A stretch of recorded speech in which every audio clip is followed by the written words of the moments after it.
ಕಲಿಕೇರಿಯ ಮರುಳಾರಾಧ್ಯರನ್ನು ಸ್ಮರಣೆ ಮಾಡಿ, ಶಿರಹಟ್ಟಿಯ ಜಗದ್ಗುರು ಬಕಿರೇಶ್ವರರನ್ನು, ಹಾನಗಲ್ ಕುಮಾರ್ ಮಹಾಶಿವಯೋಗಿಗಳನ್ನು ಸ್ಮರಣೆ ಮಾಡಿ, ಶ್ರೀಮಠದ ಅಧಿಪತಿಗಳು ಪೂಜ್ಯರು ಆಗಿರುವಂತಹ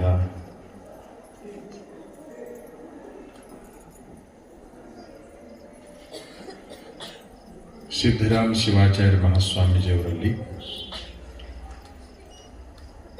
ನಮಗೆ ಆತ್ಮೀಯರಾಗಿರುವಂತಹ ಕೋಡೇಕಲ್ಲದ ಪೂಜ್ಯರಲ್ಲಿ, ಈ ವೇದಿಕೆ ಮೇಲೆ ವಿರಾಜಮಾನರಾಗಿರುವಂತಹ ಹಲಕರಟಿ ಪೂಜ್ಯರಲ್ಲಿ, ಚಬನೂರು ಶ್ರೀಗಳವರಲ್ಲಿ ಶರಣೆಂದು ನಿಮಗೆಲ್ಲ ಪುರಾಣವನ್ನು ಹೇಳ್ತಾ ಇರುವಂತಹ ನಮ್ಮ ಪ್ರೀತಿಯ ಪುಟ್ಟರಾಜ ಶಾಸ್ತ್ರಿಗಳವರೇ, ಯಾವತ್ತು ಅವರಿಗೆ ಸಾಥಿಗಳಾಗಿರುವಂತಹ ಪ್ರಭುಕುಮಾರ್ ಗವಾಯಿಗಳವರೇ, ಲಕ್ಷ್ಮೀಕಾಂತ್ ಅವರೇ, ಸಿದ್ದರಾಮಯ್ಯ ಮಠಪತಿಯವರೇ, ಊರ ಹಿರಿಯರೇ, ಮಹಾಜನಗಳೇ, ಮಾತೆಯರೇ, ಈ ಕಾರ್ಯಕ್ರಮ ಕಮಿಟಿಯ ಪದಾಧಿಕಾರಿಗಳೇ, ಮುದ್ದು ಮಕ್ಕಳೇ,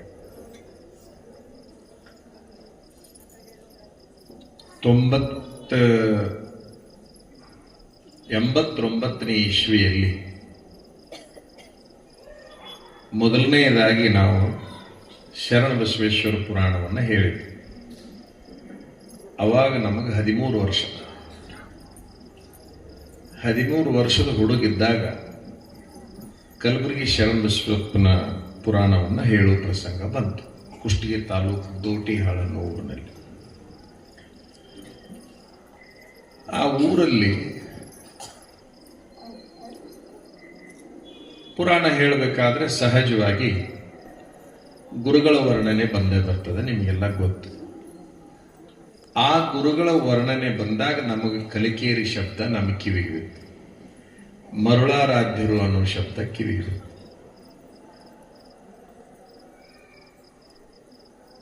ಅಲ್ಲಿಂದ ಇಲ್ಲಿಯವರೆಗೆ ನಮಗೂ ನಿಮ್ಮ ಸ್ವಾಮಿಗಳಿಗೆ ನಮ್ಮನ್ನು ಇಲ್ಲಿಗೆ ಕರೀಬೇಕಂತ ಹೆಂಗ ಆಸೆ ಇತ್ತಲ್ಲ, ಅಲ್ಲಿಂದ ಇಲ್ಲಿವರೆಗೆ ನಮಗೂ ಕಲಿಕೇರಿಗೆ ಹೋಗ್ಬೇಕು, ಮರುಳಾರಾಧ್ಯರ ದರ್ಶನ ಮಾಡಬೇಕು ಅಂತ ನಮಗೂ ಆಸೆ. ಇವ್ರ ಆಸೆ 2013 ನಮ್ಮ ಆಸೆ 89ನೇ ಇಸ್ವಿ.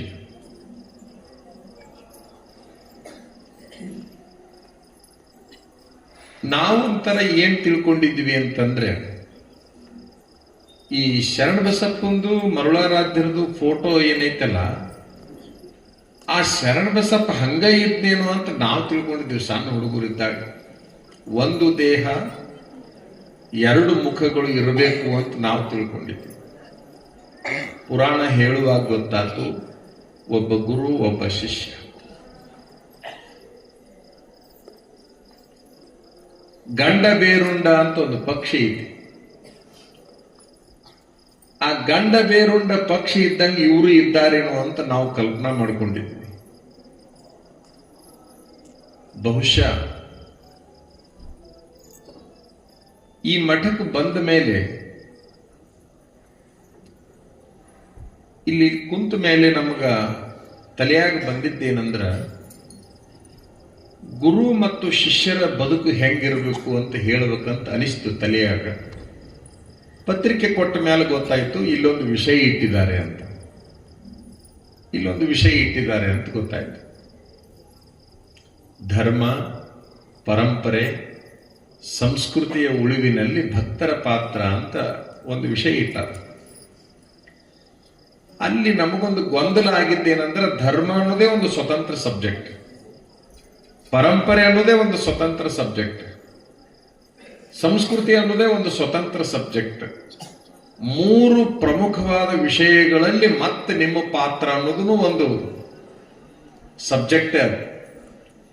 ಈ 4 ಸಬ್ಜೆಕ್ಟಿಗೆ ಒಂದು ವೇದಿಕೆ ಎಷ್ಟು ಸೂಕ್ತ ಆದಿತು ಅನ್ನುವಂಥದ್ದನ್ನು ನಮ್ಮ ತಲೆಯಾಗ ಬಂತು. ನಾವಿಲ್ಲಿ ಏನ್ ಮಾಡ್ತೀವಿ ಅಂತಂದ್ರೆ, ಧರ್ಮ, ಸಂಸ್ಕೃತಿ, ಪರಂಪರೆ, ಈ ಮೂರರೊಳಗೆ ನಿಮ್ಮ ಕೆಲಸ ಏನು ಅನ್ನೋದನ್ನ ಹೇಳೋ ಪೂರ್ವದಲ್ಲಿ ನಮ್ಮ ಆತ್ಮತೃಪ್ತಿಗಾಗಿ ಮರುಳಾರಾಧ್ಯರ ವ್ಯಕ್ತಿತ್ವದ ಬಗ್ಗೆ ಒಂದಿಷ್ಟು ಹೇಳ್ಕೋಬೇಕು ಅಂತ ಖುಷಿ ಅನ್ಸಕತ್ತಿದೆ.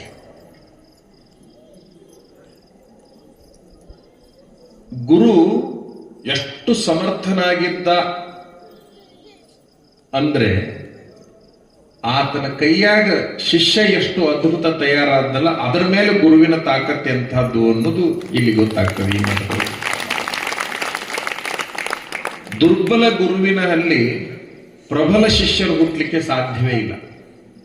ಗುರು ದುರ್ಬಲ ಆಗಿದ್ನ ಅಂತಂದ್ರೆ ಪ್ರಬಲರಾಗಿರಂತ ಶಿಷ್ಯರು ಹುಟ್ಟಲಿಕ್ಕೆ ಸಾಧ್ಯವೇ ಇಲ್ಲ.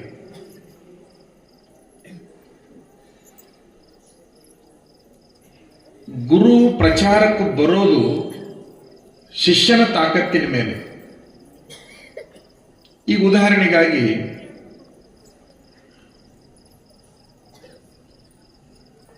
ಗಜದಂಡ ಶಿವಾಚಾರ್ಯರು ಅಂತ ಆಗ್ಬೋದು. ಅವ್ರು ಯಾರಿಗೂ ಗೊತ್ತಿಲ್ಲ. ಅವ್ರ ಹೆಸರು ಗೊತ್ತಾಗೋದ ಸಿದ್ಧಾರೂಢರ ಹೆಸರು ಹೇಳಿದಾಗ. ಗಜದಂಡ ಶಿವಾಚಾರ್ಯರು ಜಂಗಮರು, ಸಿದ್ಧಾರೂಢರು ಬಣಜಿಗರು. ಗುರು ಶಿಷ್ಯರಿಗೆ ಜಾತಿ ಇದ್ದಿಲ್ಲ ಅನ್ನೋದಕ್ಕೆ ಅದು ಒಂದು ಉದಾಹರಣೆ.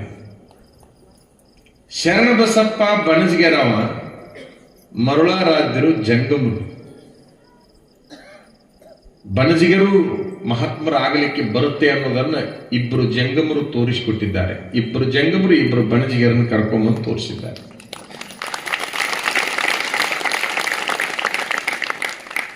ಗುರು ಬ್ರಾಹ್ಮಣರಾವ್, ಶಿಷ್ಯ ಮುಸ್ಲಿಂರಾವ್. ಧರ್ಮನೂ ಬದಲಿ ಆಗತ್ತೆ, ಬರೀ ಜಾತಿ ಅಲ್ಲ. ಗುರು ಶಿಷ್ಯರು ಧರ್ಮವನ್ನು ಒಂದು ಮಾಡಬಲ್ಲರು ಅನ್ನೋದಕ್ಕೆ ಶಿಶುನಾಳದ ಶರೀಫ, ಕಳಸದ ಗೋವಿಂದ ಭಟ್ಟ. ಗೋವಿಂದ ಭಟ್ಟ ಗುರು, ಶರೀಫ ಶಿಷ್ಯ. ಎಂತಹ ಅದ್ಭುತವಾದ ಸಾಮರಸ್ಯ. ಗೋವಿಂದ ಭಟ್ಟ ಪ್ರಚಾರಕ್ಕೆ ಬಂದಿದ್ದೆ ಯಾರಿಂದ ಅಂತಂದ್ರ ಶರೀಫನಿಂದ. ರಾಮಕೃಷ್ಣ ಪರಮಹಂಸ ಪ್ರಚಾರಕ್ಕೆ ಬಂದಿದ್ದೆ ಸ್ವಾಮಿ ವಿವೇಕಾನಂದರಿಂದ. ಯಳಂದೂರದ ಬಸವಲಿಂಗ ಸ್ವಾಮಿಗಳು ಪ್ರಚಾರಕ್ಕೆ ಬಂದಿದ್ದೆ ಯಾರಿಂದ? ಹಾನಗಲ್ ಕುಮಾರಸ್ವಾಮಿಗಳಿಂದ. ಹಾನಗಲ್ ಕುಮಾರಸ್ವಾಮಿಗಳು ಗುರುಗಳು ಯಳಂದೂರು ಬಸವಲಿಂಗ ಸ್ವಾಮಿ.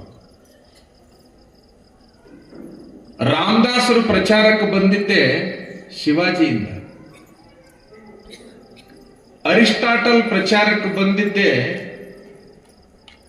ಅಲೆಕ್ಸಾಂಡರ್ನಿಂದ. ಯಾವಾಗ ಗುರು ಪ್ರಚಾರಕ್ಕೆ ಬರ್ತಾನೆ ಅಂತಂದ್ರ ಶಿಷ್ಯನಿಂದ ಸೋಲಲ್ಪಟ್ಟಾಗ. ಶಿಷ್ಯನಿಂದ ಸೋಲ್ಬೇಕಾವ. ಯಾರಿಂದ ಸೋಲ್ಬೇಕು? ಗುರು ಶಿಷ್ಯನಿಂದ ಸೋಲ್ಬೇಕು. ಗುರು ಶಿಷ್ಯನನ್ನ ಎಷ್ಟರ ಮೆಟ್ಟಿಗೆ ತಯಾರು ಮಾಡ್ತಾನಪ್ಪ ಅಂತಂದ್ರೆ ತನ್ನನ್ನ ಸೋಲಿಸುವಷ್ಟರ ಮೆಟ್ಟಿಗೆ ತಯಾರು ಮಾಡಿಬಿಡ್ತಾನ. ಬಹುಶಃ ಶರಣಬಸಪ್ಪನ ಎಷ್ಟರ ಮೆಟ್ಟಿಗೆ ಮರುಳಾರಾಧ್ಯರು ತಯಾರು ಮಾಡಿದ್ರಂತಂದ್ರೆ ಅದರ ಮುಂದೆ ತಾವೇ ಸೋತು ಬಿಡಬೇಕು. ಅಷ್ಟರ ಮೆಟ್ಟಿಗೆ ಅವನು ಬೆಳೆಸ್ಬಿಡ್ಬೇಕು. ಅಷ್ಟರ ಮೆಟ್ಟಿಗೆ ಬೆಳೆಸ್ಬೇಕು.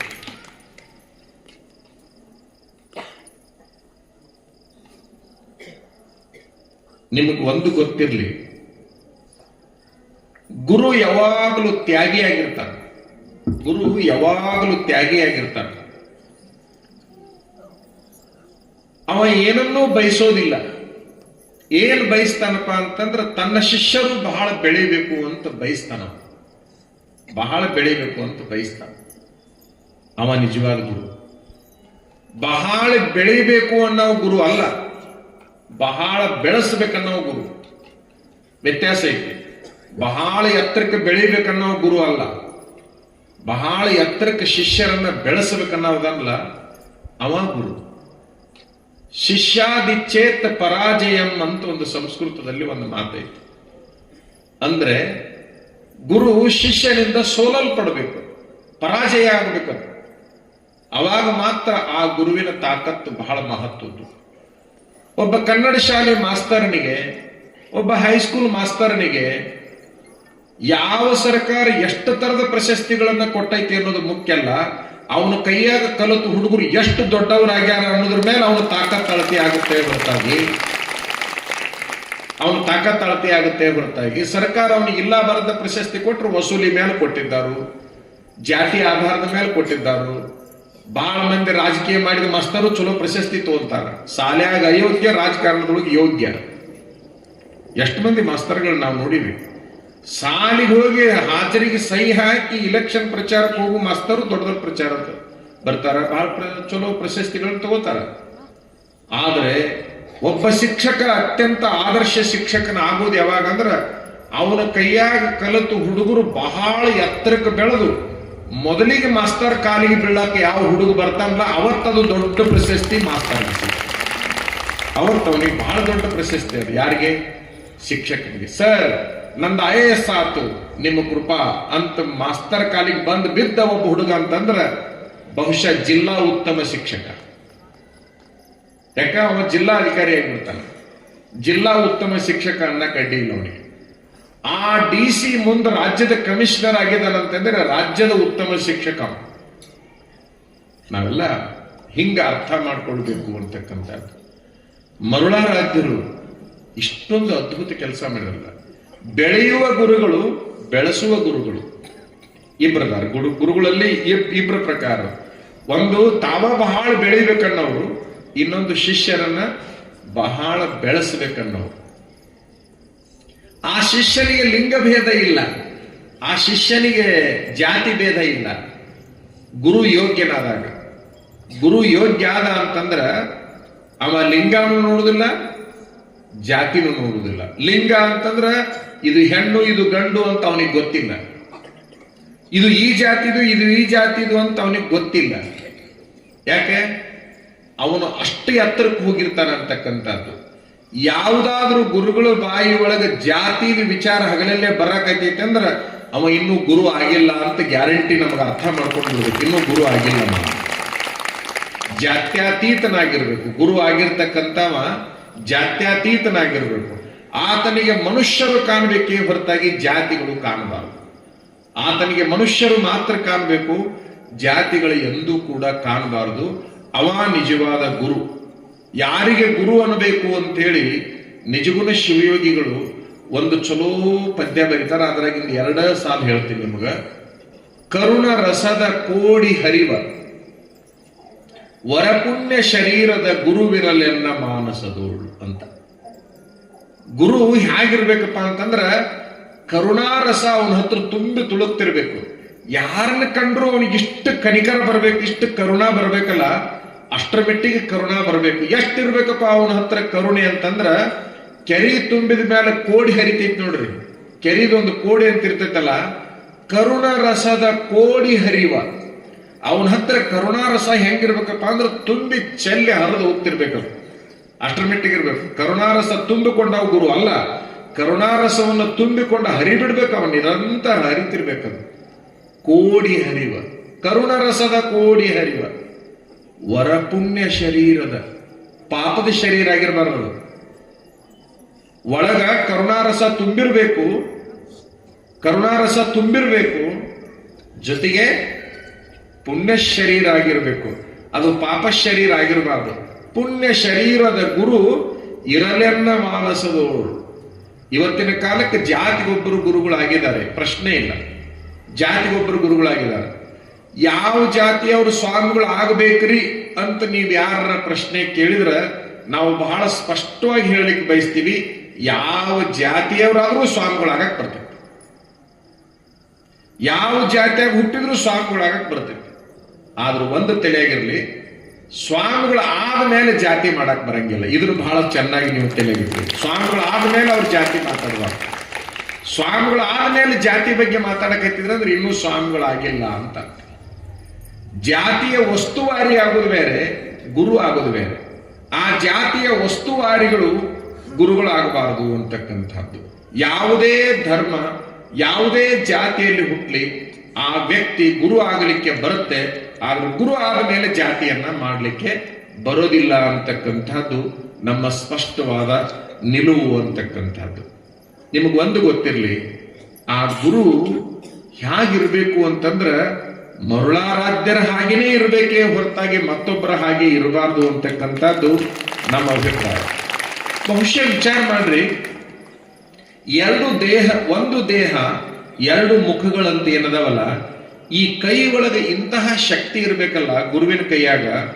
ಅವನ ಕೈಯಾಗ ಎಂತ ಶಕ್ತಿ ಇರಬೇಕು ಅಂತಂದ್ರ, ಶಿಷ್ಯನ ತಲೆ ಮೇಲೆ ಹಿಂಗ ಕೈ ಇಟ್ಟರೆ ಸಾಕು, ಅವನ ಹತ್ರ ಇರ್ತಕ್ಕಂಥ ಎಲ್ಲ ಶಕ್ತಿ ಪಾತ ಆಗಿಬಿಡ್ಬೇಕು.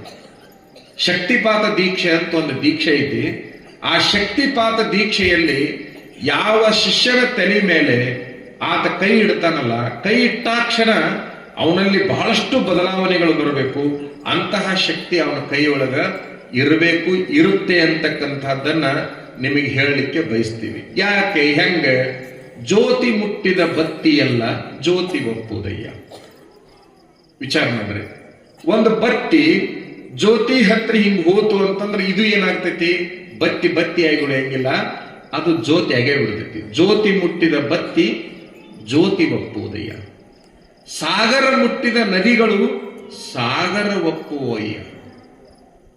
ವಿಚಾರ ಮಾಡ್ರಿ, ಸಮುದ್ರಕ್ಕೆ ಹೋಗುವಂತ ಸಾವಿರಾರು ನದಿಗಳು ನದಿಗಳಾಗಿ ಉಳಿಯೋಂಗಿಲ್ಲ, ಸಾಗರನೇ ಆಗಿ ಹೋಗ್ಬಿಡ್ತದೆ, ಸಾಗರನೇ ಆಗಿ ಹೋಗ್ಬಿಡ್ತೈತಿ. ಪ್ರಸಾದ ಮುಟ್ಟಿದ ಪದಾರ್ಥವೆಲ್ಲ ಪ್ರಸಾದ ಒಪ್ಪುವುದಯ್ಯ. ಯಾವುದೇ ಪದಾರ್ಥ ಪ್ರಸಾದ ಯಾವಾಗ ಆಕೈತಿ? ಅದು ಪ್ರಸಾದವನ್ನ ಮುಟ್ಟಿದಂತ ಸಂದರ್ಭದಲ್ಲಿ. ನಿಮ್ಮನ್ನು ಮುಟ್ಟಿದವರು ನಿಮ್ಮಂತಪ್ಪರಲ್ಲದೆ ಬೇರೆ ಇಲ್ಲ ಅಂತಕ್ಕಂಥದ್ದು ಕಾಡಸಿದ್ದೇಶ್ವರದ ಒಂದು ವಚನ ಐತಿ. ವಿಚಾರ ಮಾಡ್ರಿ, ಯಾವುದೇ ಒಬ್ಬ ಅಯೋಗ್ಯನಾಗಿರ್ತಕ್ಕಂಥ ಕಾಡುಗಲ್ಲೂ ಕೂಡ ಅದು ಸುಂದರವಾದ ಮೂರ್ತಿ ಆಗುವುದು ಯಾವಾಗಪ್ಪ ಅಂತಂದ್ರೆ ಗುರುವಿನ ಕೈಯಾಗಿ ಸಿಕ್ಕನೆ ಆಗತ್ತೆ ಹೊರತಾಗಿ ಇಲ್ಲ ಅಂದ್ರೆ ಸಾಧ್ಯನೇ ಇಲ್ಲ. ಗುರುವಿಲ್ಲದೆ ತಯಾರಾಗಿರ್ತಕ್ಕಂಥ ವ್ಯಕ್ತಿ ಇಡೀ ಪ್ರಪಂಚದೊಳಗೆ ಇಲ್ಲ ಅಂತ ಹೇಳಲಿಕ್ಕೆ ಬಹಳ ಸ್ಪಷ್ಟವಾಗಿ ನಿಮಗ ತಿಳ್ಕೊಳ್ಳಕ್ ಅಡ್ಡಿ ಇಲ್ಲ ಅಂತಕ್ಕಂಥದ್ದನ್ನ ನಿಮ್ಮ ಗಮನಕ್ಕೆ ನಾವು ತರ್ಲಿಕ್ಕೆ ಬಯಸ್ತೀವಿ. ಗುರು ಅಂದ್ರೆ ಹೇಗಿರ್ತಾನ ಅಂತಂದ್ರ ಬಹಳ ಕರುಣಾಮಯಿ ಇರ್ತಾನ, ಆದ್ರೆ ಶಿಷ್ಯನ ಮನಸ್ಸು ಬಹಳ ಸ್ವಚ್ಛ ಇರ್ಬೇಕು. ಯಾರ ಶಿಷ್ಯ ಆಗಬೇಕಂತ ಅಂತಿರ್ತಾರಲ್ಲ, ಅವ್ರ ಮನಸ್ಸು ಬಹಳ ಚಲೋ ಇದ್ರೆ ಮಾತ್ರ ಗುರು ಚಲೋ ಕಾಣ್ತಾನೆ ಹೊರತಾಗಿ ಅವ್ರದೇ ಮನಸ್ಸು ಚಲೋ ಇಲ್ಲ ಅಂತಂದ್ರ ಯಾವಾಗಲೂ ಗುರು ಎಡ ಆಗೇ ಕಾಣ್ತಿರ್ತಾನೆ. ಯಾಕ? ಅವನ ದೃಷ್ಟಿಕೋನ ಸರಿ ಇಲ್ಲ.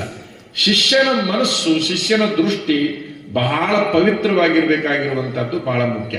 ಈಗ ನೋಡ್ರಿ, ವಿಚಾರ ಮಾಡ್ರಿ, ಈ ಗುರುಗಳು ಸರಿ ಇಲ್ಲ, ಆ ಗುರುಗಳು ಸರಿ ಇಲ್ಲ, ಬಹಳ ಮಂದಿ ಹಿಂಗ ಮಾತಾಡ್ತಿರ್ತಾರ, ಬಹಳ ಮಂದಿ ಹಿಂಗ ಮಾತಾಡ್ತಿರ್ತಾರ. ನಿಮಗೊಂದು ಗೊತ್ತಿರ್ಲಿ, ಗುರು ಸರಿ ಇಲ್ಲ ಅಂತ ಹೇಳಬೇಕಾಗಿದ್ದು ಗುರುವಿಗೇನೆ ಸಾಧ್ಯನೇ ಹೊರತಾಗಿ ಅದು ಶಿಷ್ಯನಿಗೆ ಸಾಧ್ಯನೇ ಇಲ್ಲ ಅಂತಕ್ಕಂಥದ್ದನ್ನ ನಾವು ಹೇಳಲಿಕ್ಕೆ ಬಯಸ್ತೀವಿ ಅಂತಕ್ಕಂಥದ್ದು. ಈಗ ಉದಾಹರಣೆಗಾಗಿ ಇದು ಒಂದು ಉಂಗುರ ಇದೆ, ಇದು ಉಂಗುರ ಬಂಗಾರದ ಹೌದು ಅಲ್ಲ ಅಂತ ಹೇಳಿ ನಿಮ್ಮನ್ನ ಕೇಳಿದ್ರೆ ನೀವ್ ಏನಾತ್ ಮಾಡ್ತೀರಿ ಅಂತಂದ್ರೆ ಹೌದು ಅಂತ ಹೇಳ್ಬಿಡ್ತೀರಿ. ಆದ್ರೆ ಇದನ್ನೇ ನಾನು ಹಿತ್ತಾಳಿದ ಹಾಕೊಂಡು ಬಂದು ಕುಂತಿದ್ದೆ ಅಂತಂದ್ರ ನಿಮಗೂ ಕೂಡ ಗೊತ್ತಾಗೋದಿಲ್ಲ. ಇದು ಬಂಗಾರದ್ದೋ ಹಿತ್ತಾಳಿದೋ ಅಂತ ಗೊತ್ತಾಗಬೇಕಾದ್ರೆ ಇದು ಯಾರ ಕಡೆಗೆ ಹೋಗ್ಬೇಕು? ಯಾರ ಕಡೆಗೆ ಹೋಗ್ಬೇಕಮ್ಮ? ಪತ್ತಾರ ಕಡೆಗೆ ಹೋಗ್ಬೇಕಲ್ಲ. ಗೋಲ್ಡ್ ಸ್ಮಿತ್ ಮಾತ್ರ ಇದರ ವ್ಯಕ್ತಿತ್ವವನ್ನು ಅಳತಿ ಮಾಡಬಲ್ನೇ ಹೊರತಾಗಿ, ಮತ್ತೆ ಇದು ಎಷ್ಟು ಕ್ಯಾರೆಟ್ ಐತಂತನೂ ಕೂಡ ಅವನ ಹೇಳಬಲ್ನ ಹೊರತಾಗಿ ನಿಮಗದನ್ನ ಹೇಳಲಿಕ್ಕೆ ಆಗುದಿಲ್ಲ.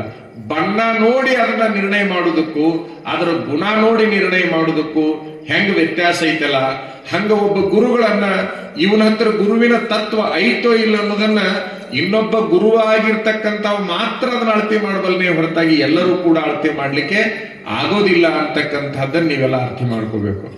ನಾವು ಊರೊಳಗೆ ಒಂದು ಕಾಡ್ಗಲ್ಲ ಅಂತಂದ್ರೆ ಇಡೀ ಊರಿಗೆ ಬೇಡಾದ ಕಾಡ್ಗಲ್ಲ. ನಾನು ಸಣ್ಣ ಹುಡುಗಿದ್ದಾಗ ವಿಚಿತ್ರ ಅಂತಂದ್ರ ಹ ಮತ್ತು ಳ ಅನ್ನುವಂತ ಎರಡು ಅಕ್ಷರಗಳನ್ನ 6 ತಿಂಗಳಾದ್ರೂ ಇದು ಹ ಇದು ಳ ಅನ್ನೋದು ಗೊತ್ತಾಗಿದ್ದಿಲ್ಲ ನನ್ನ ನೆನಪು. ಎಷ್ಟು ಶಾನೆ ಇರ್ಬೇಕು ನಾವು ವಿಚಾರ ಮಾಡಿ. ಹ ಕಳ ಅಂದ್ಬಿಡ್ತಿದ್ದೆ, ಳ ಹ ಅಂದ್ಬಿಡ್ತಿದ್ದೆ. ಈ ರೀತಿ ಇರತಕ್ಕಂತಹ ಒಬ್ಬ ವ್ಯಕ್ತಿ ನಾನು ಶಿವಯೋಗ ಮಂದಿರಕ್ಕೆ ಹೋದ 3 ವರ್ಷದಲ್ಲಿ ಪುರಾಣ ಹೇಳಲಿಕ್ಕೆ ನಾನು ಆಗ್ಲೇ ಒಂದು ವೇದಿಕೆ ಏರ್ತೀನಿ ಅಂತಂದ್ರೆ ಆ ಗುರುವಿನ ತಾಕತ್ತು, ಆ ಗುರುವಿನ ಜಗದ ಮಹತ್ವ ಹೇಗಿರ್ತೈತಿ ಅನ್ನೋದನ್ನ ನಾವು ಅರ್ಥ ಮಾಡ್ತೀವಿ. ವಿಚಾರ ಮಾಡ್ರಿ ನೀವು, ಮೊದಲನೇದಾಗಿ ಶಿಷ್ಯ ಉದ್ಧಾರ ಆಗಬೇಕಾಗಿತ್ತಂದ್ರೆ ಅವನ ದೃಷ್ಟಿ ಪವಿತ್ರವಾಗಿರ್ಬೇಕು. ನಿಮ್ ತಲೆಯಾಗಿರ್ಲಿ, ಅವನ ದೃಷ್ಟಿ ಪವಿತ್ರವಾಗಿರ್ಬೇಕು. ಯಾವುದಾದ್ರೂ ಮಗು ಮಾಸ್ತರ್ ಚಾಡ ನಿಮ್ ಮನೆಗೆ ಬಂದು ಹೇಳಾಕತ್ತೈತಿ ಅಂತ ಇಟ್ಕೊಳ್ಳಿ.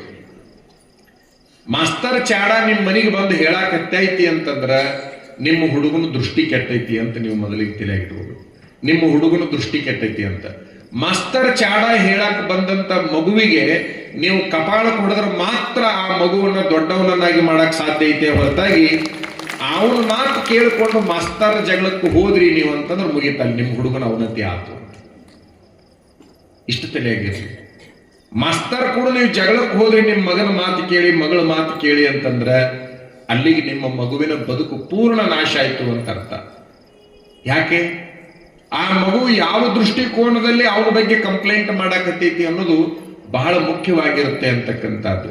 ನಾವು ಬಹಳ ಪರೀಕ್ಷೆ ಮಾಡಿ ನೋಡಿದೀವಿ ಶಿಷ್ಯರ ದೃಷ್ಟಿಕೋನ ಹೆಂಗಿರ್ತದೆ ಅಂತಕ್ಕಂಥದ್ದನ್ನ ಬಹಳ ಪರೀಕ್ಷೆ ಮಾಡಿ ನೋಡಿ ಈ ಮಾತನ್ನ ನಿಮಗೆ ನಾವು ಹೇಳಲಿಕ್ಕೆ.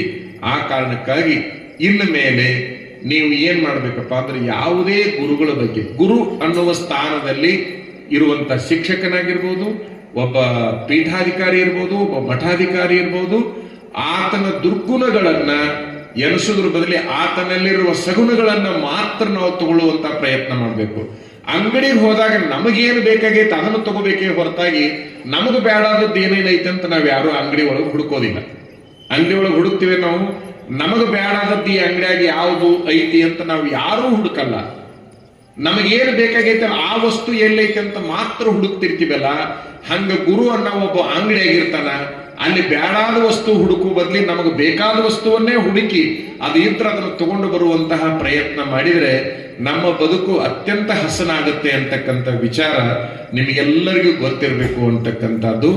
ಒಂದು ಏನು ಅಂತಂದ್ರೆ ಆ ಗುರು ಆಗಿರ್ತಕ್ಕಂಥವ ನಮಗ ಇಷ್ಟು ಚಲೋ ಗೊತ್ತೈತಿ. ಕೆಲವು ಸಾರಿ ಗುರು ಆಚಾರದಲ್ಲಿ ಹೀನನಾಗಿರ್ತಾನೆ, ಆದ್ರೂ ವಿಚಾರದಲ್ಲಿ ಹೀನಾಗಿರುವುದು. ಇದೊಂದು ಸ್ವಲ್ಪ ಶಬ್ದ ನಿಮ್ಗೆ ಗಮನದಾಗಿರ್ಲಿ. ಆಚಾರದಲ್ಲಿ ಹೀನಾಗಿರ್ತಾನೆ ಹೊರತಾಗಿ ವಿಚಾರದಲ್ಲಿ ಹೀನಾಗಿರುವುದಿಲ್ಲವ. ಯಾವ ಗುರು ಯಾರಿಗೂ ಕೆಟ್ಟದ್ದನ್ನ ಕಲಿಸ್ಲಿಕ್ಕೆ ಮನಸ್ಸು ಮಾಡೋದಿಲ್ಲ, ಎಲ್ಲರಿಗೆ ಚಲೋದನ್ನ ಕಲಿಸುವಂತಹ ಪ್ರಯತ್ನವನ್ನ ಆತ ಮಾಡ್ತಿರ್ತಾನ ಅಂತಕ್ಕಂಥದ್ದು. ಒಬ್ಬ ಶರಣಬಸಪ್ಪ ಅಂತಕ್ಕಂಥವ ಈ ಒಂದು ಮರುಳಾರಾಧ್ಯರ ಒಂದು ಆಶೀರ್ವಾದದಿಂದ ಅಷ್ಟರ ಮೆಟ್ಟಿಗೆ ಬದಲಾವಣೆ ಆಗ್ಬೇಕಾಯ್ತು ಅಂತಂದ್ರೆ ನೀವೇನ್ ಮಾಡ್ಬೇಕಪ್ಪ ಅಂತಂದ್ರೆ ನಮ್ಮ ಮರುಳಾರಾಧ್ಯ ಗುರುಗಳು ಅತ್ಯಂತ ಸಮರ್ಥ ಗುರುಗಳದರ ಅನ್ನುವಂತಹದ್ದನ್ನು ನಿರ್ಣಯ ಮಾಡಿಕೊಂಡು ಆತನ ಗದ್ದಿಗೆಯಲ್ಲಿ ಕುಂತ ಸ್ವಾಮಿಗಳು ಮತ್ತು ಆತನ ಗದ್ದಿಗೆ ಇವು ಎರಡರಲ್ಲಿ ಭೇದ ಇಲ್ಲ ಅಂತ ನೀವೇನಾದ್ರೂ ತಿಳ್ಕೊಂಡು ಬಿಟ್ರಿ ಅಂತಂದ್ರೆ ಬಹುಶಃ ಮೊದಲನೆಯದಾಗಿ ನಿಮ್ಮ ಬದುಕು ಹಸನಾಗುತ್ತೆ ಅಂತಕ್ಕಂಥದ್ದು ನಮ್ಮ ಅಭಿಪ್ರಾಯ. ನಾವು ನೋಡುವ ದೃಷ್ಟಿಕೋನ ಚಲೋ ಇರಲಿ ಅಂತ ನಾವು ಬಹಳ ಸ್ಪಷ್ಟವಾಗಿ ಹೇಳಕ್ ಬಯಸ್ತೀವಿ. ಯಾಕೆ ಅಂತಂದ್ರೆ ದುರ್ಯೋಧನ ಮತ್ತು ಧರ್ಮರಾಜರಿಗೆ ಗುರುಗಳು ಏನು ಹೇಳಿ ಕಳಿಸ್ತಾರಪ್ಪ ಅಂತಂದ್ರ ಧರ್ಮರಾಜನಿಗೆ ಕೆಟ್ಟದ್ದು ನೋಡ್ಕೊಂಡು ಬಾ ಅಂತ ಹೇಳಿ ಕಳಿಸ್ತಾರೆ, ದುರ್ಯೋಧನನಿಗೆ ಚಲೋದು ನೋಡ್ಕೊಂಡು ಬಾ ಅಂತ ಹೇಳಿ ಕಳಿಸಿದಾಗ ಇಬ್ರು ಖಾಲಿ ಬಂದ್ರು ಅಂತ ಒಂದು ಕತೆ ಹೇಳ್ತೀವಿ ನಾವು. ಇಬ್ರು ಖಾಲಿ ಬಂದ್ರು ಅಂತ. ಯಾಕೆ ಖಾಲಿ ಬಂದ್ರು ಅವರು? ಧರ್ಮರಾಜನ ದೃಷ್ಟಿ ಬಹಳ ಚಲೋ ಇತ್ತು, ಹಂಗಾಗಿ ಕೆಟ್ಟದ್ದು ಕಾಡ್ಲಿಲ್ಲ. ದುರ್ಯೋಧನನ ದೃಷ್ಟಿ ಬಹಳ ಕೆಟ್ಟದ್ದಿತ್ತು, ಯಾವುದೂ ಅವನಿಗೆ ಚಲೋ ಕಾಣಲಿಲ್ಲ ಅಂತಕ್ಕಂಥದ್ದು. ನಿಮ್ಮ ಅತ್ತಿ ಸೊಸಿಯೊಳಗೂ ಕೂಡ ಅಷ್ಟೇ. ನಿಮ್ಮ ಅತ್ತಿ ಸೊಸಿಯೊಳಗೂ ಕೂಡ ಅತ್ತಿ ಗುರುವಿನ ಸ್ಥಾನದೊಳಗಿರ್ತಾಳ, ಸೊಸಿ ಶಿಷ್ಯನ ಸ್ಥಾನದೊಳಗಿರ್ತಾಳ. ಬಹಳ ವ್ಯತ್ಯಾಸ ಇರುವುದಿಲ್ಲ ಅದ. ಈಗ ಎಲ್ಲದನ್ನು ಕಲಿಸ್ಬೇಕಂತಿರ್ತಾಳ ಆಕಿ. ಯಾರು? ಅತ್ತಿ ಆದಾಕಿ ಸೊಸಿಗೆ ಎಲ್ಲದನ್ನು ಕಲಿಸ್ಬೇಕಂತಿರ್ತಾಳ, ಆದ್ರೆ ಸೊಸಿ ಅದನ್ನು ರಿಜೆಕ್ಟ್ ಮಾಡ್ತಿರ್ತಾಳ. ನಮ್ಮ ಮಠದಾಗಿನ ಹುಡುಗರು ಎಲ್ಲದನ್ನು ಕಲಿಸ್ಬೇಕಂತ ನಾವು ಅವು ಕಲ್ತಿರ್ತೀವಿ, ಅವು ನಮ್ಮನ್ನು ರಿಜೆಕ್ಟ್ ಮಾಡ್ತಿರ್ತಾವ, ಏನು ಮಾಡ್ಲಿಕ್ಕೆ ಆಗೋದಿಲ್ಲ. ಈಗ ಉದಾಹರಣೆಗಾಗಿ ಏನು ಕಲಿಸಿದ್ರು ಅತ್ತಿ ನನ್ನ ಹಿತಕ್ಕೆ ಕಲಿಸ್ತಾಳ ಅನ್ನೋದು ಸೊಸಿ ತಲೆಯಾಗಿ ಬಂತು ಅಂತಂದ್ರ ಸೊಸಿಯಾಗಿ ಉಳಿಯಂಗಿಲ್ಲ, ಮಗಳಿಗಿಂತ ಹೆಚ್ಚಾಗೇ ಬಿಡ್ತಾಳ ಅಂತಕ್ಕಂಥದ್ದು ನಮ್ಮ ಅಭಿಪ್ರಾಯ. ಮತ್ತ ಸೊಸಿ ದೃಷ್ಟಿ ಅತ್ತಿ ದೃಷ್ಟಿ ಬದ್ಲಿ ಆತು ಅಂತಂದ್ರ ಆ ಮನಿಯಾಗಿ ಉಳಿಯಂಗಿಲ್ಲ. ಗುರುವಿನ ದೃಷ್ಟಿ ಶಿಷ್ಯನ ದೃಷ್ಟಿ ಬದ್ಲಿ ಆತಂದ್ರ ಸಮಾಜ ಆಗಿ ಉಳಿಯಂಗಿಲ್ಲ. ಇಷ್ಟು ಮಾತ್ರ ನಿಮ್ ಗಮನದಾಗಿರ್ಲಿ. ಅಲ್ಲಿ ಎಲ್ಲದನ್ನು ಮನೆಯೂ ಬದಲಿ ಆಗ್ತದ, ಇಲ್ಲಿ ಸಮಾಜ ಬದಲಿ ಆಗ್ತೈತಿ. ಅದಕ್ಕಾಗಿ ಪರಸ್ಪರ ಒಬ್ಬರನ್ನೊಬ್ಬರು ಪ್ರೀತಿ ಮಾಡುವಂತಹ ಒಂದು ಗುಣಕ್ಕೆ ನೀವು ಬಂದಿರಿ ಅಂತಂದ್ರೆ ಬಹಳ ಚಲೋ ಆಗುತ್ತೆ ಅಂತಕ್ಕಂಥದ್ದು. ಈಗ ಉದಾಹರಣೆಗೆ ಅತ್ತಿ ದೃಷ್ಟಿ ಹೆಂಗಿರ್ತೈತಿ ಅಂತ ಹೇಳ್ತೀವಿ ನಿಮ್ಗೆ. ಅತ್ತಿ ದೃಷ್ಟಿ ಹೆಂಗಿರ್ತದ? ಒಂದು ಗಂಡು ಹುಟ್ಟೈತಿ, ಒಂದು ಹೆಣ್ಣು ಹುಟ್ಟೈತಿ ಅಂತ ಇಟ್ಕೊಳ್ರಿ. ಒಂದು ಗಂಡು ಒಂದು ಹೆಣ್ಣು ಹುಟ್ಟೈತಿ. ಹೆಣ್ಣು ಇಟ್ಕೋಬೇಕ ಗಂಡು ಇಟ್ಕೋಬೇಕ ಮನಾಗ? ಏನ್ ಮಾಡ್ತೀರಿ ಹೇಳ್ರಿ, ಒಬ್ಬರು ಯಾರು ಹೇಳಿ. ಯಾವ್ದನ್ನ ಕೊಡ್ಬೇಕು? ಒಂದು ಹೆಣ್ಣು ಐತಿ, ಒಂದು ಗಂಡ ಐತಿ ಮನೆಯೊಳಗ. ಯಾವ್ದನ್ನ ಕೊಡ್ಬೇಕು ಹೊರಗ? ಹೆಣ್ಣು ಕೊಡ್ಬೇಕು, ಹೌದಾ? ಈಕಿ ಹೋದ್ಲು, ಹೋದಾಕ ಯಾರು? ಮಗಳು. ಬಂದಾಕ ಯಾರು? ಗೊತ್ತಲ್ಲ. ಒಂದು ಹೋತು, ಒಂದು ಬಂತು. ಸ್ವಲ್ಪ ಇದನ್ನು ಸೂಕ್ಷ್ಮ ಕೇಳಿ. ಒಂದು ಹೋತು, ಒಂದು ಬಂತು. ಹೋದಿದ್ದು ಮಗಳು, ಬಂದಿದ್ದು ಸೊಸಿ. ಯಾವುದನ್ನ ಕೊಟ್ಟಿರಲ್ಲ, ಮರಳಿ ತಗೊಂಬರಕ್ ಕೊಟ್ಟಿರೋ ಅದು ಅಲ್ಲೇ ಇರ್ಲಿ ಅಂತ ಕೊಟ್ಟಿರೋ? ಹೆಂಗ ಹೇಳ್ರಿ? ಅದು ಅಲ್ಲೇ ಇರ್ಲಿ ಅಂತ ಕೊಟ್ಟಿರಿಲ್ಲ? ಆಯ್ತು, ಇರ್ಲಿ. ಇದು ಬಂದಿದ್ದು ಇಲ್ಲೇ ಇರ್ಲಿ ಅಂತ ತಗೊಂಡಿರೋ, ಇದು ಮರಳಿ ಹೋಗ್ಲಿ ಅಂತ ತಗೊಂಡಿರೋ?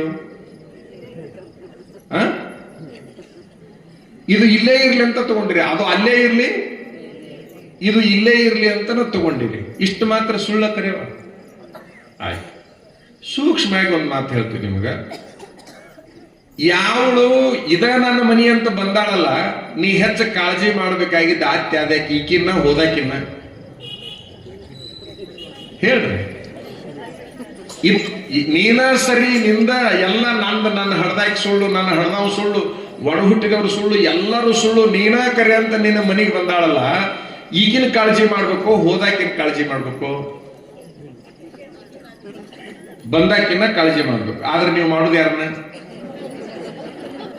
ಎಲ್ಲಿ ಮನಿ ಕೆಡ್ತೈತೆ ಅನ್ನೋದನ್ನ ಹೇಳಾಕತ್ತೀನಿ ನಿಮಗೆ. ಅದನ್ನ ಸಮಾಜಕ್ಕೆ ಹಚ್ಕೊಂಡ್ಬಿಡಿರಿ ಅಂತ ಮುಂದೆ. ಆಟೋಮೆಟಿಕ್ ಆಗಿ ನೀವೇನ್ ಮಾಡ್ತೀರಿ ಅಂತಂದ್ರೆ, ಬೆಳಿಗ್ಗೆ ಎದ್ದ ಕೂಡಲೇ ಮಗಳಿಗೆ ಎಷ್ಟೊತ್ತಿಗೆ ಎದ್ದಿ? ಮಗಳಿಗೆ ಫೋನ್ ಹೋತ, ನಾಷ್ಟ ಮಾಡದೇ ಇಲ್ಲ ಮತ್ತೊಮ್ಮೆ ಹೋತ, ಹೆಂಗಾಗಿತ್ತ ಅದು ರುಚಿ ಇತ್ತ ಇಲ್ಲ ಮತ್ತೊಮ್ಮೆ ಹೋತ. ಒಂದು ಸಾರಿ ಬೆಳಿಗ್ಗೆ ಚಲೋ ಆತು ಅಂತಂದ್ರ ರಾತ್ರಿ ಮಲಗು ತನಕ ಅಕ್ಕಿನೇನು ಬಿಡುದಿಲ್ಲ. ಯಾರನ್ನ? ಹೋದಕ್ಕಿನ. ಇದು ಸುಳ್ಳಂತೂ ಅಲ್ಲ. ಇದು ಇಲ್ಲೇ ಮಕ್ಕಳ ಆಟಾಡ್ತಿರ್ತೈತಿ. ಉಂಡೆನ ಅನ್ನಂಗಿಲ್ಲ, ತಿಂದೇನ ಅನ್ನಂಗಿಲ್ಲ, ಹೆಂಗದಿ ಅನ್ನಂಗಿಲ್ಲ, ಒಂದ್ ದಿವಸ ಇದ್ರ ಕಡೆಗೆ ಒಳ್ಳೆ ನೋಡಂಗಿಲ್ಲ. ಇದು ಇಷ್ಟಂತೂ ನಡೀತೈತಿ. ಕಲಿಕೇರಿ ಒಳಗೆ ದೊಡ್ಡ ಕಾರ್ಯಕ್ರಮ ಇಟ್ಕೊಂಡಾರ. ಶಿರಹಟ್ಟಿ ಜಗದಳು, ಶ್ರೀಶೈಲ ಜಗದಳು ಎಲ್ಲರೂ ಬರಾಕತ್ತಾರ. ನೀ ಬಾ ಅಂತೇಳಿ ಫೋನ್ ಮಾಡಿಲ್ಲ ಅಂತ ತಿಳ್ಕೊಳ್ರಿ. ಈಕಿ ದಿನ ಮಾತಾಡ್ತಿದ್ಲಲ್ಲ, ಫೋನ್ ಮಾಡಿದ್ರ ಆಕಿ ಒಂದು ವಾರದ ಲಗೇಜ್ ತಗೊಂಡ್ಬರ್ತಾಳ. ಆಕಿ ಒಂದು ವಾರದ ಲಗೇಜ್ ಅಂತಂದ್ರಿ ಅದೇನ್ 3 ಸೀರೆ 8 ಸೀರೆ ಅನ್ಕೋಬೇಡ್ರಿ ನೀವು. ಕನಿಷ್ಠ 150 ಸೀರೆ ತುಂಬತಾಳ ಆಕಿ. ತಾಸಿಗೊಮ್ಮೆ ಬದ್ಲಿ ಆಗ್ಬೇಕಲ್ಲ. 2 ದೊಡ್ಡ ಸುಟ್ಕೇಸ್, 2 ಬಹಳ ದೊಡ್ಡ ಸುಟ್ಕೇಸ್ ತಯಾರು ಮಾಡಿ 2 ತುಂಬಾ ಹಾಕಿವ ಎಲ್ಲ. 8 ದಿವಸಕ್ಕೆ ಹೋಗಾಕ 8 ಬೇಕಾಗುದಿಲ್ಲ, ಅದು 150 ಬೇಕಾಗ್ತಾವ. ಎಲ್ಲ ತಯಾರು ಮಾಡಿದ ಮೇಲೆ ಆಯ್ತು, ಹೋಗುದಂತೂ ಆಯ್ತು. ಮತ್ತೆ ಅವ ಇಷ್ಟು ಈ 2 ಹೊತ್ಕೊಂಡು ಹೋಗ್ಬೇಕಾದ್ರೆ ಈಕಿಗಂತೂ ಸಾಧ್ಯ ಇಲ್ಲ. ಮತ್ತೆ ಹೋಗಿ ಬರೋಣ ನಡ್ರಿ, ನಮ್ಮ ಅವ್ವ ಕರ್ದಾಳ. ಇವನು ಹೋಗಬೇಕಲ್ಲ. ಯಾರು? ಅಳಿಯ. ಇವ ಹೋಗುದು ಎದಕ್ಕ? ಅವು ಏನು 2 ಹೊರಲನದಲ್ಲ, ಅವನ್ ಹಿಡ್ಕೊಳ್ಳಕ್ ಕಷ್ಟ. ಆಯ್ತು, ಇದನ್ನ ತಗೊಂಡು ಹೊರಟ. ಇಷ್ಟೊತ್ತಿಗೆ ಬಿಡ್ತೀವಿ ಅಂತ ಹೇಳ್ತಾಳೆ ಆಕೆ. ಯಾಕಂದ್ರೆ ನಿರಂತರ ಫೋನ್ ಸಂಪರ್ಕ ಇರ್ತೈತಲ್ಲ, ಅಲ್ಲಿ ಬಿಡ್ತಾಳೆ. ಇಲ್ಲಿ ದಿನಾ ಓನ್ಯಾಗಿ ಹೇಳ್ತಿದ್ಲಿಕ್ಕಿ, ನನ್ನ ಸೊಸೆ, ನನ್ನ ಮಗಳು ಹಂಗದಳ, ನನ್ನ ಮಗಳು ಹಿಂಗದಳ, ನನ್ನ ಮಗಳನ್ನು ಕುಂತು ಊಟ ಮಾಡಿಸ್ತಾರ, ನನ್ನ ಮಗಳನ್ನು ಹುಲ್ಲು ಕಡ್ಡಿ ಎತ್ತಿಡ ಅನ್ನಂಗಿಲ್ಲ. ಓನ್ಯಾಗ ಎಲ್ಲರ ಮುಂದೆ ಹೇಳಿದ್ದೆ ಹೇಳ್ತೆ. ನಾ ಹೇಳಕ್ ಬೇಡ ಅನ್ನೋದಿಲ್ಲ. ಇದು ನಿಂದ ನಾನಾ ನಿನ್ನ ಪಿಕ್ಕಿ ಅಂತ ಬಂದೈತಿಲ್ಲ, ಇದ್ರ ಕಡೆಗೆ ಒಂದು ಸ್ವಲ್ಪ ಹಾಗೆ ಇದ್ರ ಸುದ್ದಿ ತೆಗಿಯಂಗಿಲ್ಲ. ಇಲ್ಲಿ ಮನಸ್ಸು ಕೆಡ್ತೈತೆ ಇಲ್ಲ, ನಾ ಸುಮ್ಮನೆ ನಿಮ್ಮನ್ನ ಕೇಳ್ತೀನಿ. ಮನಸ್ಸು ಕೆಟ್ಟ ಬಿಡ್ತೈತಿ. ಇದು ಯಾಕ? ನಿರಂತರ ಹೋದಾಕಿನ ಪ್ರೀತಿ ಮಾಡಿ ಬಂದಾಕಿನ ಅಲಕ್ಷ್ಯ ಮಾಡಿದಾಗ ಅದು ಪೂರ್ಣ ಪ್ರಮಾಣ ಕೆಟ್ಟ ಬಿಡ್ತದೆ. ಮನಸ್ಸಿನ ಸ್ಥಿತಿನೇ ಅದು. ಕೆಟ್ಕೊಂತ ಹೋಗೋದೇ ಅದರ ಮನಸ್ಸಿನ ಗುಣಧರ್ಮ. ಓನ್ಯಾಗ ಎಲ್ಲರಿಗೂ ಹೇಳಿರ್ತಾಳ. ಅವ ಬಂದ ನೋಡ್ರಿ, 2 ದೊಡ್ಡ ಸುಟ್ಕೇಸಿನ ಮೇಲೆ ಒಂದು ಪ್ಲಾಸ್ಟಿಕ್ ಚೀಲ ಇತ್ತು. ಅದು ಯಾವ್ದು ಗೊತ್ತಾ? ಒಂದೊಂದು ಅಂಗಿ ಚೊಣ್ಣ ಇತ್ತು ಅದ್ರಾಗ. ಒಂದೇ ಒಂದ್ ಅಂಗಿ ಒಂದ್ ಸಣ್ಣ ಇತ್ತು, ಅದು ಪ್ಲಾಸ್ಟಿಕ್ ಕ್ಯಾರಿ ಬ್ಯಾಗ್ನಾಗ ಇಟ್ಕೊಂಡು ಅದು ಬಂತು. ಈಕಿ ಓನ್ಯಾಗ 20 ಮಂದಿ ಕುಂದ್ರಸ್ಯಾಳ. ಎದ್ರ ಸಲುವಾಗಿ? ಈಗ ಬರ್ತಾಳ ನೋಡ, ನನ್ನ ಮಗಳು ಹಳೆಯನ್ ಕರ್ಕೊಂಡ್ ಬರ್ತಾಳ ನೋಡಿ. ಹೆಂಗ ನಾ ಹೇಳಿದ್ ಇಷ್ಟು ದಿವಸ ಹೇಳ್ತಿದ್ನೆಲ್ಲ ಸುಳ್ಳ ಕರೆಯವ್ ನೋಡ್ರಿ. ಬಂದ್ರ ಅವ್ರಿಬ್ರು. ಈಕಿ ಏನೇನು ಕೈಯಾಗಿಲ್ಲ, ಅವನ ಕೈಯಾಗಿ 2 ಇದ್ವು. ಇಂಥ ಅಳಿಯ ಎಲ್ಲಾರದ ನಾನು ಓನೇನ ಹಾಕಿನ್ ಕೇಳ್ತಾಳೆ ಈಕಿ. 20 ಮಂದಿ ಕುಂದ್ರಿಸ್ಕೊಂಡ್ ಕುಂತಾಳ, ನನ್ನ ಮಗಳ ಕೈಯಾಗಿ ಏನು ಕೊಟ್ಟಿಲ್ಲ. ನೋಡ್ರಿ, ಹಿಂಗಿರ್ಬೇಕು ಅಳಿಯ ಇದ್ರ. ಇವ ನನ್ನ ಅಳಿಯ ದೇವ್ರಿದ್ದಂಗ ಅಂತ ಅವನು ಹೊಗಳ್ತಾಳ. ಮಗಳು ಸುಖವಾಗಿದ್ದಾಳ, ಅಳಿಯ ಹಿಂಗ್ ಚಲೋ ಅದಾನಂತ ಹೊಗಳ್ತಾಳ. ಇರ್ಲಿ, ಬಂದ್ಲು, ಕಾರ್ಯಕ್ರಮ ಮುಗಿಸ್ಕೊಂಡು ಹೋದ್ಲು. ಮತ್ ಈಕಿ ನೋಡಿದ್ಲಲ್ಲ ಇದನ್ನೆಲ್ಲ. ಬಂದಾಕಿ ಅಂದ್ರೆ ಗೊತ್ತಾತಲ್ಲ, ಇಲ್ಲಿದ್ಲಲ್ಲ, ದಿನಾ ನೋಡ್ತಿದ್ಲಲ್ಲ, ಮಾತಾಡುದು, ಮಟ್ಟುದು, ಬರೋದು, ಹೋಗೋದು ಎಲ್ಲ ಇತ್ತಲ್ಲ. ಈಕಿ ನಮ್ಮೂರಾಗ ಕಾರ್ಯಕ್ರಮ ಐತ್ರಿ, ಹೋಗಿ ಬರ್ತೀನಿ ಅಂದು ಸೇಮ್ ಜೆರಾಕ್ಸ್ ಕಾಪಿ ಮಾಡಿದಂಗೆ ಈಕಿ 2 ದೊಡ್ಡ ಸುಟ್ಕೇಸ ತಯಾರು ಮಾಡಿದ್ರು. ಈಕಿ ಏನು ಬದಲಾವಣೆ ಇಲ್ಲ, ನೋಡಿದ್ದು ಅದರ ಪ್ರಕಾರ ತಯಾರು ಮಾಡಿದ್ಲು. ಅದರ ಹಂಗ ಒಂದು ಪ್ಲಾಸ್ಟಿಕ್ ಕ್ಯಾರಿ ಬ್ಯಾಗ್ ನೋಡಿ ಇವೊಂದೊಂದು ಚೊನ್ನ ಹಂಗೆ ಇಟ್ಟು ಮತ್ ಹೋಗು ನಡ್ರಿ ಅಂದ್ಲು. ಇವನು ಮತ್ ತಗೊಳ್ಬೇಕಲ್ಲ ಅದನ್ನ. ಯಾರು? ಮಗ ತನ್ನ ಹೆಂಡತಿ ಸುಟ್ಕೇಸ್ ತಗೊಂಡು ಹೊಂಟು ಕೂಡ್ಲೆ ಆಯ್ಕೆ ಚಲೋ ಮಾಡಿಬಿಟ್ಲು. ಏನಂತ? ಬರ್ರಿವಾ ಬರ್ರಿ, ಎಲ್ಲರ ನೋಡ್ರಿ ಅಂತ ಗಂಡಸರ್ನ. ಇದು ನೋಡಿದ್ರಿ, ಗಂಡಸ ಅಂತಾರ ಇದಕ್ಕೆ? ಎಲ್ಲರ ಇದಕ್ಕೆ ಯಾರ ಗಂಡಸ ಅಂತಾರ? ಇದಕ್ಕೆ ಹೊತ್ಕೊಂಡ್ ಹೊಂಟತ್ ನೋಡಿ ಆಕಿ ನಿಂತ. ಜೊಕಮಾರ್ ಇದ್ದಂಗದ ನೀವು, ಜೊಕಮಾರ್. ನಾನಂತೀನಿ, ಹಳೆಯ ಸುಟ್ಕೇಸ್ ಹಿಡ್ಕೊಂಡು ಬಂದ್ರ ರಾಜ್ಕುಮಾರ, ಮಗ ಸುಟ್ಕೇಸ್ ಹಿಡ್ಕೊಂಡು ಹೊಂಟ್ರ ಜೊಕಮಾರ ಯಾಕ ಅಂತ. ಇಲ್ಲಿ ಏನೈತಿ? ಏನೂ ಇಲ್ಲ, ವ್ಯತ್ಯಾಸ. ದೃಷ್ಟಿಕೋನ ಬದಲಾವಣೆ ಆಗಿದೆ. ಆ ದೃಷ್ಟಿಕೋನ ಬದಲಾವಣೆ ಆಗಿದ್ದಕ್ಕನೇ ಸಮಸ್ಯೆ ಆಯ್ತು. ವಿಚಾರ ಮಾಡ್ಬೇಕು ನಾವೆಲ್ಲ. ನಾನು ನಿರಂತರ ಬಾಳಿ ಬದುಕಬೇಕಾಗಿದ್ದು ಈ ಬಂದಾಕಿ ಜೋಡಿ ಅಂತಂದ ಮೇಲೆ ಹೋದಾಕಿ ಜೋಡಿ ಸಂಬಂಧ ಇಟ್ಕೊಳ್ಳೋದ್ರ ಬದಲಿ ಬಂದಾಕಿ ಜೋಡಿ ಸಂಬಂಧ ಇಟ್ಕೊಂಡು ಬಿಟ್ರೆ ಮನಿ ಸ್ವರ್ಗ ಆಗುತ್ತೆ ಅಂತಕ್ಕಂಥದ್ದನ್ನ ಅರ್ಥ ಮಾಡ್ತೀವಿ. ಇಷ್ಟೇ ಸಮಾಜನೂ ಇಷ್ಟೇ. ಸಮಾಜ ಬಹಳ ಚಲೋ ಇರಬೇಕು ಅಂತಂದ್ರೆ ನೀವೇನ್ ಮಾಡ್ಬೇಕಪ್ಪ ಅಂತಂದ್ರೆ ಅಲ್ಲಿ ಅತ್ತಿ ಸೊಸಿ ಒಂದೇ ಮನಸ್ಸಿನವರಾಗಬೇಕು, ಇಲ್ಲಿ ಗುರು ಶಿಷ್ಯರು ಒಂದೇ ಮನಸ್ಸಿನವರಾಗಬೇಕು. ಅಂದಾಗ ಮಾತ್ರ ಈ ಸಮಾಜದಲ್ಲಿ ಏನಾದ್ರೂ ಉತ್ತಿ ಬಿತ್ತಿ ಬೆಳೆಯಲಿಕ್ಕೆ ಸಾಧ್ಯ ಅಂತಕ್ಕಂಥದ್ದನ್ನ ನಾವೆಲ್ಲರೂ ಅರ್ಥ ಮಾಡ್ಕೊಂಡು ಬಿಟ್ರೆ ಭವಿಷ್ಯ ಬದುಕು ಬಂಗಾರ ಆಗುತ್ತೆ ಅಂತಕ್ಕಂಥದ್ದು. ಮತ್ತು ಸೊಸಿ ಆಗಿರ್ತಕ್ಕಂಥವಳು, ನಾನು ನನ್ನ ತಾಯಿಯನ್ನ ಬಿಟ್ಟು ಬಂದೀನಿ ಅಂತಂದ್ರೆ ನನಗಾಗಿ ಒಬ್ಬ ಗಂಡು ಹುಡುಗನ ಹಡದು ಕೊಟ್ಟಾಳಪ್ಪ ಅಂತಂದ್ರೆ ಈಕೆ ನನ್ನ ತಾಯಿಗಿಂತ ಶ್ರೇಷ್ಠ ಅಂತ ಆಕಿ ತಿಳ್ಕೊಂಡು ಬಿಟ್ಲು ಅಂತಂದ್ರೆ ಆಕಿಂದು ದೃಷ್ಟಿ ಬಹಳ ಬದಲಾವಣೆ ಆದಂಗ ಆಗುತ್ತೆ ಅಂತ. ಒಟ್ಟಾರೆ ನಿಮ್ಗೆ ಒಂದೇ ಒಂದು ಗಮನದಾಗಿರ್ಲಿ, ಕರುಣೆ ಅನ್ನುವಂಥದ್ದು ಬಹಳ ದೊಡ್ಡ ಕೆಲಸ ಮಾಡುತ್ತೆ, ಕ್ರೂರತರ ಅನ್ನುವಂಥದ್ದು ಬಹಳಷ್ಟು ಹಾಳು ಮಾಡುತ್ತೆ ಅಂತಕ್ಕಂಥದ್ದು. ನಿಮ್ಮ ಮನೆಯಲ್ಲಿ ಕರುಣಾರಸ ಇರಬೇಕು, ಮಠದಲ್ಲಿ ಗುರುಗಳಿಗೂ ಕೂಡ ಕರುಣಾರಸ ಇರಬೇಕು. ಕರುಣಾರಸ ಇತ್ತು ಅಂತಂದ್ರೆ ಮಾತ್ರ ಬಹಳ ಎತ್ತರಕ್ಕೆ ಹೋಗ್ಲಿಕ್ಕೆ ಸಾಧ್ಯ ಅಂತಕ್ಕಂಥದ್ದು ನಮ್ಮ ಭಾವನಾ ಐತಿ ಅನ್ನುವಂಥದ್ದನ್ನು ನಿಮ್ಗೆ ಈ ಸಂದರ್ಭದಲ್ಲಿ ಹೇಳಿಕೊಂಡು, ಒಟ್ಟಾರೆ ಧರ್ಮ, ಸಂಸ್ಕೃತಿ ಮತ್ತು ಪರಂಪರೆ. ಈಗ ಪರಂಪರೆ, ಧರ್ಮ ಅಂದ್ರೆ ಏನು? ಧರ್ಮ ಅಂದ್ರೆ ಬೇರೆ ಏನು ಅಲ್ಲ. ಧರ್ಮ ಮುಸ್ಲಿಂ ಅಂತ ಧರ್ಮ ಅಂತ ಐತಲ್ಲ, ಹಿಂದೂ ಧರ್ಮ ಅಂತ ಐತಲ್ಲ, ಕ್ರಿಶ್ಚಿಯನ್ ಧರ್ಮ ಅಂತ ಐತಲ್ಲ, ಇವು ಯಾವ ಧರ್ಮಗಳಲ್ಲ. ಇವು ಯಾವ ಧರ್ಮ ಅಲ್ಲ. ಜೈನ್ ಧರ್ಮ, ಹಿಂದೂ ಧರ್ಮ, ಕ್ರಿಶ್ಚಿಯನ್ ಧರ್ಮ, ಮುಸ್ಲಿಂ ಧರ್ಮ, ಇವು ಯಾವ ಧರ್ಮಗಳಲ್ಲ. ಇವು ಮತಗಳು. ಮತಗಳಿಗೆ ಧರ್ಮ ಅಂತ ಅಂತಾರ. ನಿಮ್ ತಲೆಯಾಗಿರ್ಲಿ ಪುಣ್ಯಾತ್ಮರೇ. ಈಗ ಪತ್ರಿಕೆ ಸಬ್ಜೆಕ್ಟಿಗೆ ಬಂದೀವಿ ನಾವು. ಆ ಧರ್ಮ ಅನ್ನೋದು ಏನೈತಲ್ಲ, ಧರ್ಮದಲ್ಲಿ ದೃಷ್ಟಿ ಒಂದೇ ಅದ. ಧರ್ಮದಲ್ಲಿ ಬೇರೆ ಬೇರೆ ಯಾವುದೂ ಇಲ್ಲ ಅಂತಕ್ಕಂಥದ್ದು. ಆ ಧರ್ಮ ಅನ್ನುವಂಥ ಶಬ್ದದ ಅರ್ಥ ಬಹಳ ಎತ್ತರವಾಗಿರ್ತಕ್ಕಂಥದ್ದು. ಅದು ಇನ್ನೊಬ್ಬರನ್ನ ಕೊಲ್ಲು ಅಂತ ಹೇಳ್ತೈತೆ ಅಂತಂದ್ರೆ ಅದು ಧರ್ಮ ಅಲ್ಲ ಅಂತಕ್ಕಂಥದ್ದನ್ನ ನೀವು ಗಮನದಾಗ ಇಟ್ಕೋಬೇಕು. ನಾ ಮಾತ್ರ ಬೆಳಿಬೇಕು, ಅವ್ರು ಹಾಳಾಗಬೇಕು ಅಂತ ಯಾರಾದ್ರೂ ಹೇಳ್ತಾರಂತಂದ್ರೆ ಅದು ಧರ್ಮ ಅಲ್ಲ ಅಂತಕ್ಕಂಥ